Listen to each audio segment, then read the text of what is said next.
Hello. હા, તમારા mummy of થઈ ગયા છે, તમે આવવાના છો? ના સાહેબ, હું નહીં આવી શકું. નહીં છો એમ? માનવતા મરી પડવાની છે. કદાચ સાચું ના લાગતું હોય તો આ વિડીયો જોયા બાદ તમને એટલો ગુસ્સો આવવાનો છે કે આ દુનિયાની અંદર માનવતા જેવું હવે જીવે છે ખરું? આપણે ભારતમાં રહીએ છીએ, ભારતીય સંસ્કૃતિની આપણે પ્રશંસા કરીએ છીએ અને ભારતીય સંસ્કૃતિ શું છે એને આપણે ઓલવેઝ વખાણ કરીએ છીએ, પણ શું આ જે કિસ્સો છે એ ભારતીય સંસ્કૃતિ છે ખરો? જુઓ વિડીયો. આ જે બા છે તમે જોઈ રહ્યા છો, જે છેલ્લા કેટલાય મહિનાઓથી આપણા વૃદ્ધાશ્રમની અંદર રહી રહ્યા હતા અને છેલ્લા એકાદ મહિનાથી તો ખૂબ ગંભીર પરિસ્થિતિમાં ત્યારે ખૂબ બીમાર હતા અને લાસ્ટ 15 દિવસ તો એમના એટલા ભયાનક હતા કે અમે કદાચ એની કલ્પના પણ ના કરી શકીએ, બતાવી પણ ના શકીએ. પણ એની જે વાત છે, એની જે તકલીફ છે, એના પરિવાર સુધી અમે અઢળક પ્રયત્ન કર્યા. દરરોજ એના પરિવાર લોકોને અમે ફોન કર્યા કે તમારા જે આ રિલેટિવ છે, તમારા જે મમ્મી છે, તમારા જે બેન છે, એ આવી પરિસ્થિતિની અંદર અહીંયા જીવી રહ્યા છે અને મળવા આવો તમને વારંવાર યાદ કરે છે. આટલા બધા ફોન કરવા છતાં પણ સામેથી અમને પ્રત્યુત્તરમાં એટલું જ મળ્યું કે જોઈએ છીએ, સમય મળશે તો આવીશું, અમારી પાસે સમય નથી, અમારે નથી આવવું, તમે તમારી રીતે જોઈ લેજો.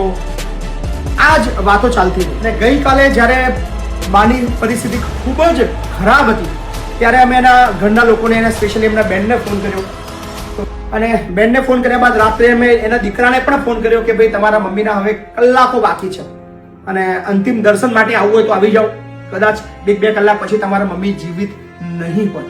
દીકરાએ કીધું કે હું નહીં આવું. અને આજે સવારની અંદર આ બાએ, રમીલા બાએ દેહ છોડ્યો. અમને એવું હતું કે યાર ચલો હવે આ દુનિયામાં બા નથી રહ્યા તો કદાચ એની દીકરી, એનો દીકરો ચોક્કસ છે એને મળવા માટે આવશે. અમે એ આશાથી ફરીવાર એના દીકરાને ફોન કર્યો કે તમારા મમ્મી એક્સપાયર થઈ ગયા છે અને હવે અંતિમ ક્રિયા માટે લઈ જઈ રહ્યા છે, તમે આવો. તો દીકરાએ કીધું, શું કીધું સાંભળો.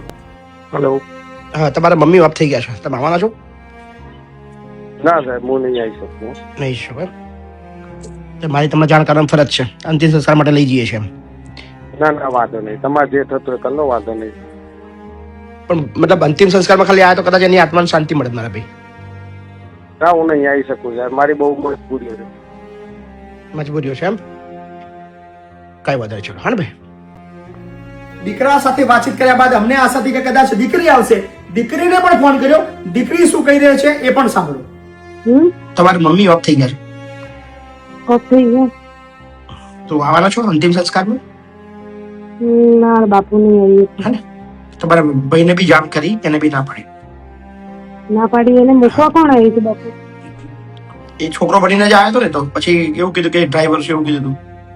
એ નહીં તો હમણાં તમે સોમવારે છેલ્લો ફોન કર્યો ત્યારે ને અમે એ છોકરો આવ્યો હતો પહેલા કોણ મૂકવા આવ્યું હતું? યાદ નહીં કોણ મૂકવા આવ્યા કે કેટલા મહિનાથી છે. આ તો તમને તો દર અઠવાડિયે કહીએ છીએ કે ભાઈ તબિયત ખરાબ છે, પણ તમારામાંથી કોઈને આવું જ ના હોય તો હું કરી બેનો.